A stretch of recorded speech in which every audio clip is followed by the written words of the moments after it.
We're going to have to struggle. Here we go. We're going to have to fight for every single one of those 13 days to move this country in a new direction.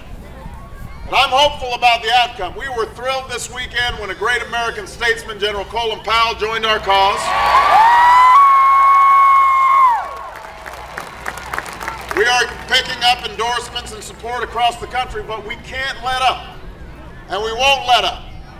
Because one thing we know is that change never comes without a fight. In the final days of campaigns, the say anything, do anything politics takes over sometimes. We've seen it before and we're seeing it right now.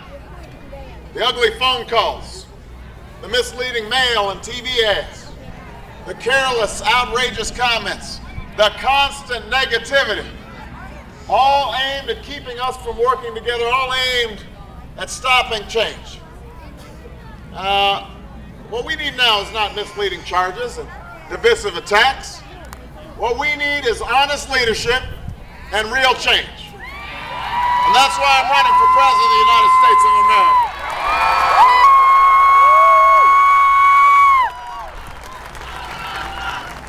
Now, Obama! Obama! Obama! Obama! Now more than ever, this campaign has to be about the problems facing the American people. Because this is a moment of great uncertainty for America. The economic crisis we face is the worst since the Great Depression. Businesses large and small are finding it impossible to get loans, which means they can't buy new equipment or hire new workers, or even make payroll for the workers they have. And we've lost more than 750,000 jobs this year. Wages are lower than they've been in a decade, at a time when the cost of health care and college have never been higher. It's getting harder and harder to make the mortgage or fill up your gas tank or even keep the electricity on at the end of the month. And at this rate, the question isn't, are you better off than you were 4 years ago? It's, are you better off than you were 4 weeks ago? Before anybody gets in my spot. Hurry up, please. So I know these are difficult times. I know folks are worried. Yes, I can see But I believe we can steer ourselves out of this crisis because I believe in you. I believe in the American people. I believe that we are the United States of America, a nation that has faced down war and oppression, great challenges and great threats, and at each and every moment, we've always risen to meet these challenges. Not as Democrats, not as Republicans, but as Americans. With resolve and with confidence and with that fundamental belief that here in America, our destiny is not written for us, it's written by us. We decide. That's who we are. That's the country we need to be right now, Virginia. But I know this. It will take a new direction. It will take new leadership. It will take a real change in the policies and politics of the last 8 years. That's what this election is all about. Now, my opponent's doing his best to change the subject, trying to distract us from talking about the economy. Senator McCain's campaign actually said a couple of weeks ago they were going to launch a series of attacks on my character because they said if we keep on talking about the economy, we're going to lose. That's a promise that my opponent has kept. He has been on the attack. That's what you do when you're out of ideas, out of touch, and running out of time. But here, Virginia, here's what they don't understand. With the economy in turmoil, the American dream at risk, the people don't want to hear politicians attack each other. You want to hear how we're going to attack the challenges facing middle-class families each and every day. Yeah. That's what I'm going to talk about in these last 13 days. That's what I'll do as president over the next 4 years, because I can take 2 more weeks of John McCain's attacks, but the American people can't take 4 more years of the same old thing.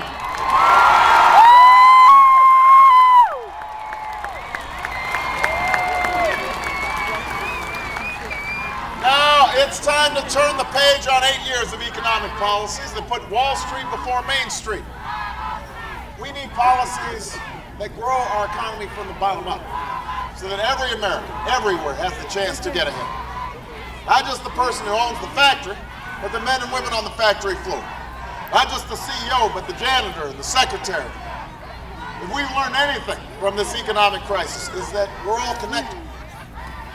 We're all in this together. We'll rise or fall as one nation, as one people. The financial rescue plan that passed the Congress, that was a necessary first step because we were on the verge of financial meltdown, and that would have caused even more unemployment, more companies closing. We had to take some significant steps, but if we're going to rebuild this economy from the bottom up, we need an immediate rescue plan for the middle class. And that's what I intend to do as President of the United States. 9 months ago, I called for a stimulus plan to provide immediate relief for states, along with tax rebates to get money directly to middle class families, a foreclosure prevention fund to help people keep their homes. Senator McCain's advisors mocked a stimulus plan.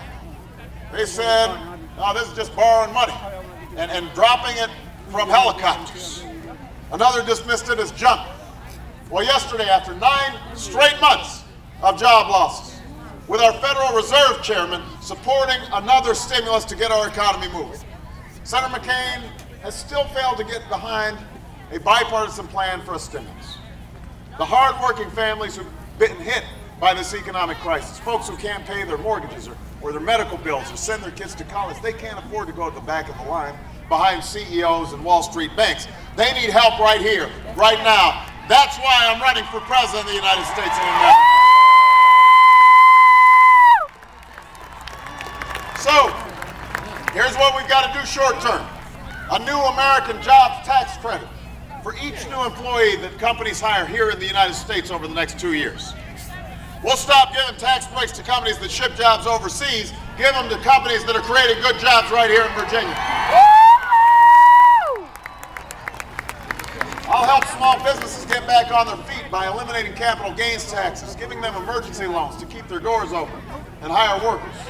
We'll put a 3-month moratorium on foreclosures so that we give homeowners the breathing room they need to get back on their feet. Work with banks and the borrowers to renegotiate those mortgages so that people can keep on doing the responsible thing, but we're not seeing entire neighborhoods destroyed. And we'll create a jobs and growth fund to help states and local governments save 1 million jobs and pay for health care and education without having to raise your property taxes. Now, these are immediate short-term steps. We have to take them. That's what we have to do to get our economy back on track, but we also need a new set of priorities to grow our economy and create jobs over the long term. And that starts with tax relief. There's been a lot of talk about taxes in this campaign. And the truth is, my opponent and I are both proposing tax cuts. The difference is he wants to give a $700,000 tax cut to the average Fortune 500 CEO. I want to put a middle-class tax cut in the pockets of 95% of workers and their families. My opponent doesn't want you to know this, but under my plan, tax rates will actually be